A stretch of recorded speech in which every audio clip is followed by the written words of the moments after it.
Hi, I'm Scott Hamilton, ROCKFILE, back with another podcast review for your ears, talking about the 2010 movie Predators.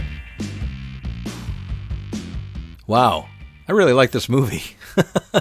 And I saw it in the theater back in July of 2010.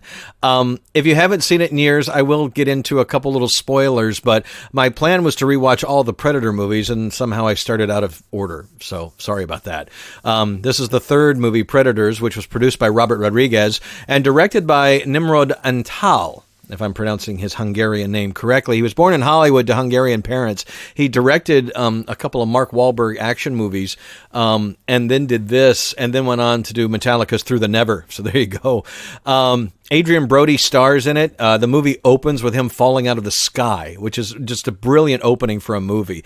Topher Grace, Alice Braga, Walton Goggins, who I recently talked about in the second season of Deep State, playing the typical Walton Goggins character right here in this movie, and Lawrence Fishburne. I don't think that's a negative to say about Walton Goggins or some of the other great character actors. Sometime you need Steve Buscemi in a movie, and so you get Steve Buscemi. You know what I mean? I don't think it's a bad thing. Like, some of these guys are always known for playing a bad guy or a squirrely guy or a guy that flips on people or whatever. If you're known for that and you're good at that and you can do it in multiple ways with multiple characters, I think, then that's why you get the big bucks to get hired for one of those movies. This movie kind of came out of nowhere. I remember when they were making it going, Robert Rodriguez is producing a Predator movie for Fox? That blows my mind. They spent $40 million on it, which back in 2010 was not a lot of money to spend on a science fiction action movie. But it spent $40 million. It went on to gross $127 million. And there was talk of a sequel for many years, but for some reason Fox went and made that other Predator movie in 2018. I'll go out on a limb here and say we may see a sequel to this movie, actually, because they talked about it for so long and they worked on scripts for a while, and then they went the other way and it didn't work out. So you see a lot of these movie companies going back in and reviving some of these IPs. And I totally think Predators is one that you could do a lot more with. This movie proves it right here.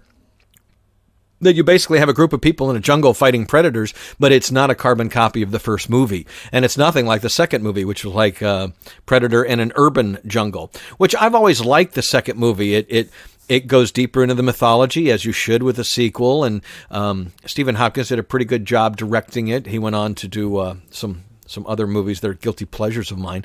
But in the history of Predator movies, you go, and there's Predator 2. I don't hate the movie. It's not one of my favorites. This would be my second favorite Predator movie and the perfect sequel to the first one with Arnold. Totally. Getting Adrian Brody to play it, and he did pack on a little bit extra muscle for this, but he approached the movie. I remember interviews with him that he approached the movie much like his serious dramatic roles like The Pianist, that he wanted to add layers to a character that doesn't normally have layers. And these are all well-rounded characters. You get a little bit of backstory from each one. There's a few plot twists. We get deeper into the Predator lore. And when I started watching the 4K, which was my first time watching it in 4K, I turned on the commentary through subtitles. A lot of movies don't have that, but I thought that would be interesting. Man, Robert Rodriguez and the director spent a long time patting each other on the back for just getting the movie made and how they. But anyway, long story short, the commentary was interesting. You learned that it was a hard shoot. It was a quick shoot. They did it in like 53 days in Hawaii and Texas. And it turned out great. Not to give too much of the plot away, but these characters all are in the jungle and they don't know where they are. We assume in the beginning they're in the same jungle that maybe Arnold was or whatever, but then they come up on a cliff and they're not even on Earth. And that's a great twist. And then that opens up the movie to do a lot more as it does. And there's other creatures, there's other predators.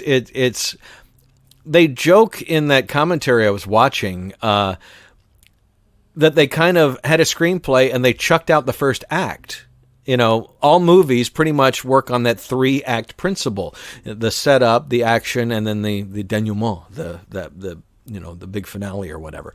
And this movie basically starts with the action and just goes all the way to the finish. It doesn't have a whole lot of backstory to start it off, and that was perfect for this kind of movie. There are a lot of times you go to see a sequel or another superhero movie and a long line of them, and they spend a long time going back over ground that you've already covered, and that that bores me, especially if assume that I am a fan. Make the movies for the fans, which to me is the biggest difference that we're seeing here in the 21st century with movies and films based on these big properties, is that they're now making them. Before, the fans were a small percentage of the audience for whatever the movie or TV show or comic book or whatever. But these days, the fans outnumber the quote unquote normal people that would not watch, a science fiction movie or a horror movie or whatever. That the fans are now huge in number and will fully support things. And so they're making Marvel movies are totally made for fans. You can't tell me WandaVision was made for somebody that's not familiar with the Marvel universe. It really isn't. It requires a little bit of patience if you've been into Marvel stuff. And if you've not been into Marvel stuff, you're going to wonder what all the big deal is. But they're doing the right thing because I guess now it's time that we have the avenues with the internet and such to reach the real fan base. It used to be mail in the 70s and 80s, and then it was email in the 90s, and now with social media and everything else, we know about movies long before they come out. We know who's going to be in them, who's going to direct them, who wrote the screenplay, how much money they're going to spend on it. We know before they come out. The reviews, we are so inundated, and so the fans of certain properties totally support, whether it be Captain America or Batman or Predators. The fans can make a movie a success these days and not be the minority, so to speak. And so I think that's what this movie did. It was made for fans of the Predator franchise. You know what it's about, so let's get to it. And boy, do they. And this is a very entertaining. I picked up the Predator 3-disc box set at a Best Buy sale a couple years ago. Really because I was always disappointed with my Predator, the first one on Blu-ray. They DNR'd the crap out of that thing and made it look waxy on the special edition, and I got burned by this is going to be a better transfer, and it wasn't. And so finally 4K has rectified that, and all three of these movies look great. And I even picked up The Predator, that fourth movie, which I'll have to re-review at some point as I go back through the series.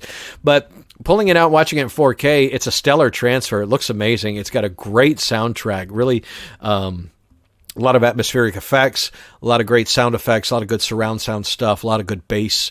All in all, man, this was a very entertaining experience. A movie that's 10, almost 11 years old, and I am a fan of it. But watching it this time, I was like, wow, this is really, people don't talk about this movie much. But if you haven't watched it in a while, pull out Predators and see how it's an efficient, entertaining 90-minute action film that doesn't let up. And if you like Predator stuff, it doesn't go over the cheesy line that we went in The Predator, which kind of ruins some things. And Lawrence Fishburne plays Lawrence Fishburne, and Walton Goggins plays Walton Goggins, and Topher Grace does what he does. But all in all, I had a blast with the movie this time, and I'm going to pull it out when it's time to watch a Predator movie, and we don't want to watch the Arnold one. This will be the second choice, Predators. I really like this film now. Wow. I'm Scott Hamilton. I'm ROCKFILE. Thank you for listening. Check out therockfile.com for links to all my other goodies. Please share, like, and subscribe. And I really appreciate it. Thank you for listening.